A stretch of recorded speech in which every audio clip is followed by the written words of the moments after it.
Hey everyone, Stacks here.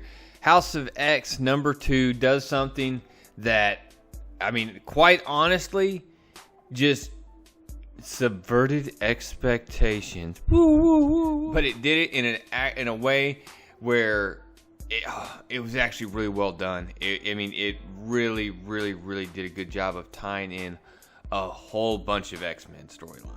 Now, I'm not going to say this is seamless and there aren't still problems out there in the X-Men mythos maybe caused by this, but it is a well-conceived plot device in the X-Men mythos moving forward. So let's check it out, guys.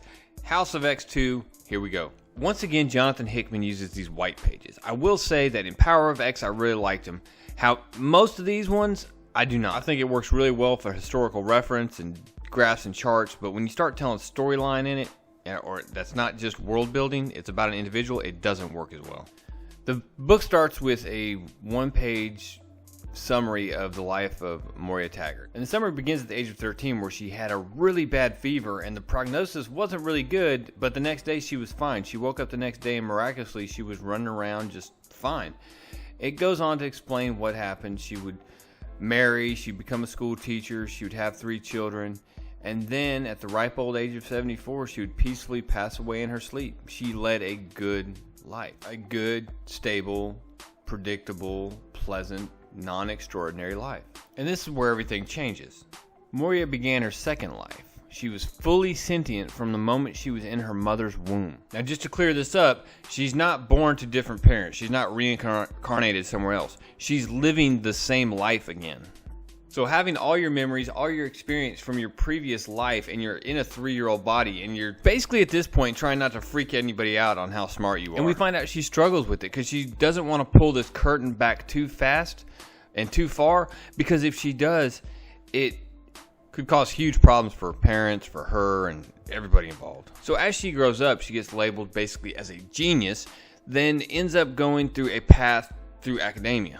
She runs experiments, she ensures that what she thinks is happening is actually happening. She confirms it, and then she moves from being a passive participant in history to a active participant in history, and the path of her life would diverge at that point when she made that decision. She also mentions that even the first time around, even when she was being just an observer, the observer effect was causing existence to change. It was causing things to change. For example, meeting the love of your life and already knowing every flaw they possess, along with the knowledge that you'll never change them, it destroyed her relationship. She ended up never having a family. She ended up never having children, and instead she just went from once living this happy, content life to having nothing and just wondering if she was cursed. And that's when she first heard of Professor X. He was speaking on TV saying that he believes the shadows are no place for angels to hide, and that the mutants should step out of those shadows and quit hiding their gifts and secret identities. And he steps up and says, "My name is Professor Charles Xavier, Professor X, and I am a mutant." His words spoke to Moria, and she immediately dropped everything. She got on a plane and crashed into the ocean and died. Moria, in her third life, she studied anthropology and genetics and actually sought out Professor Xavier while they were at Oxford. And a couple things here shape her mind. The combination of her distaste for her natural abilities, for her mutant abilities, and Xavier's arrogance and ideas, basically his God complex, basically lead her to believe that the mutant virus, the mutant cancer, is something that needs to be cured. And that's what she did. She set her life to curing the mutant problem. Now, this life ends in a very interesting way, because Moria ends up before Destiny, who's a precognitive mutant who can predict the future, or at least probability in the future. And Destiny explains, look, I see what happens with the probabilities involved with your good deeds, and I don't like them. They're not good for mutants. The humans will come and they will wipe out the entire mutant race. Well, Moria pulls her trump card and says, look, how do you think you're going to stop me? Destiny explains to her, look, I'm much older than you are. My powers will have fully manifested every time prior to you gaining yours. If you become a threat to me, I will see the potential outcome and I'll kill you. You have no choice, change, or die. And just to make sure the message is getting across, Destiny explains that, look, you think you're in an internal loop, that your powers give you a version of immortality, but they don't. I see 10 lives, Moria. Maybe 11 if you make the right choices at the end. But that is all. She also warns her that if she dies before her mutant abilities manifest at the age of 13, that she will just cease to exist like everyone else. Now this is very interesting because now you have a precog and a scientist who can go back and travel through time having a discussion. She gives her what's going to happen, that the humans and robots are going to come and they're going to eliminate mutants. And Destiny asks her, will you embrace what you are and help your people instead of hurt them? As a parting sentiment, she calls Pyro over and gives Moria the example of what a life poorly lived leads to. So the scientist in Moria Taggart is trying to figure out and how to test this theory. So she threw herself at this a different way, basically looking at the human mutant dilemma as two aggressive species that are competing for the same environment. She also started to look at the benefits of Homo superior. And with this new perspective, she re-examined what Xavier was talking about and actually fell in love with him. And she stood by his side through the gifted years, through the times of hate and fear, and through the lost decades, until the very end when, as Destiny had predicted, the humans and their extinction machines came after them and eliminated all of them and their children. In Moria's fifth life, she took a different approach. At the age of 13, she ran away. She found Professor X as early as she could. In Moria's fifth life, she did something different. She immediately, as soon as her powers manifested, she ran away from home, she went and found Professor X and showed him the future, showed him what was going to happen, showed him what had happened in her last life. And when he did this, it radicalized him. So instead of building a school this time, he built a legion. And with that, he built a city that was man's evolutionary betters. And while the walls held everything back outside the world, the machines still came. Trask's Sentinels still came and once again destroyed the mutants. We skip her sixth life, which is interesting, and jump to her seventh. And in there, she eradicates the Trax bloodline. She hunts them all down, kills them all, and in an attempt to eliminate the Sentinel threat.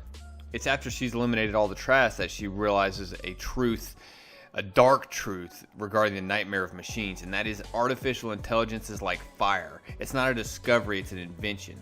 All she succeeded in doing was stopping Trask from being the first human to burn their hand. Like mutants, machines just simply emerge. At a certain point during societal and environmental evolution, they rise. This experience, knowing that she couldn't stop them, it radicalized her. So in Moria's eighth life, she embraced the necessary evil and she pursued Magneto. She told Magneto the stories of what happened, her power, her ability, what it meant, and what it led to.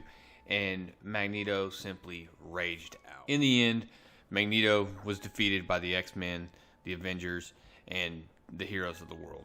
And that led Moria to Apocalypse and the idea of survival of the fittest. And some thought Apocalypse a monster, but maybe he was simply the only solution, and she looked at it as the only one she had not tried. And all that led to was an unending war with the humans and the machines, and simply death. So, finally, in this life, Moria, in the womb, looks up and decides that she's going to break all the rules. And with that, we're back to the first pages of Power of X #1. And we now know that Xavier has taken in and analyzed all of these lives that Moria has been through. And now we get to see going forward, what rules are they about to break. Following that, you have some pretty interesting white pages from Jonathan Hickman. But by far, the coolest one is the lifeline or the timeline of Moria X. There are so many cool details on here, just going back to different timelines throughout X-Men continuity and really tying it all together into one bundle and making it make sense. I really like that timeline. And I really liked it because I'm a visual guy, so when I saw it, I could sit there, I could look over it and study it, and everything started to click and make a lot more sense in my mind. So is this book a recommend? Absolutely. Go pick it up. I love the art in it. I thought the art was really good. I think the House of X art. I didn't like the cover. Let me say that. The cover gave me a headache. Now, granted, it makes sense looking at it from after you've read the story. It makes sense why you have the kaleidoscope effect. But I thought the internal art was good. I thought all the interior pages were really good. I really like this story, and just the concept of taking this character and using her to tie together all these different X-Men issues out there. Because for a long time, X-Men timeline continuity has been confusing as sin. And I hope that Jonathan Hickman is doing something that is going to finally tie all those together and at least make it make more sense for me. I know some longtime X-Men fans are probably upset and don't like everything that's going on. I get that. I completely understand. But at this point, we haven't had really good X-Men in a very long time. So interested to see where this goes, guys. Highly recommend going and picking it up this week. And of course, Power of 10 number 2 will be out next week. Guys, if you haven't, I appreciate you helping me level up in the game of YouTube and hitting that subscribe button for me. Also, if you haven't, leave a like. It really helps us draw more views to the channel. And leave a comment below. I'd love to hear what you think about this issue. Appreciate you taking the time to watch. That's all I got, guys. Real Comic Stacks out.